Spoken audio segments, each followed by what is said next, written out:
Thank you so much for your time this evening. Now, just last month, the UN Secretary General Antonio Guterres warned that the world was entering what he called an age of chaos. You're talking about Gaza, Sudan, Ukraine, Congo, and sadly that list goes on.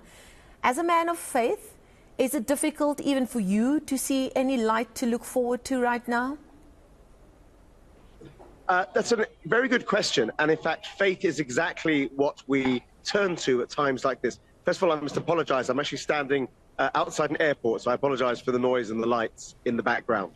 So the Christian commemoration of this weekend is, of course, a commemoration of the death of Christ on Good Friday, but then his resurrection on Easter Sunday. And I think that that transformation from death to life is key to how we understand the role of faith, whatever our faith is. All faith traditions talk about finding light in the darkness.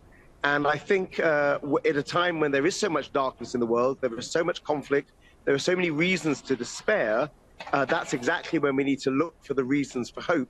And faith is a way of finding hope and giving hope to each other.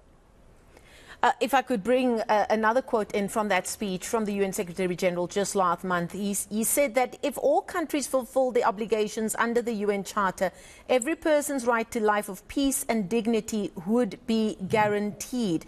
Now, when you talk about peace and dignity, those are two of the tenets of all three major faiths around the world, and yet you see so much chaos, so much violence against our most vulnerable being meted out every single day, both here in South Africa as well as abroad. Absolutely. You talk about the major conflicts happening in the world, in Gaza, in Ukraine, in Sudan, and so on. But also we have huge injustice in our own country. At the Denis Hurley Centre, we're working with homeless people and refugees in the very centre of Durban, one of the richest cities on the continent, and yet there are people who are going hungry. There are people who will be sleeping out on the streets in the rain this evening. And that should be a cause of great anxiety for all of us.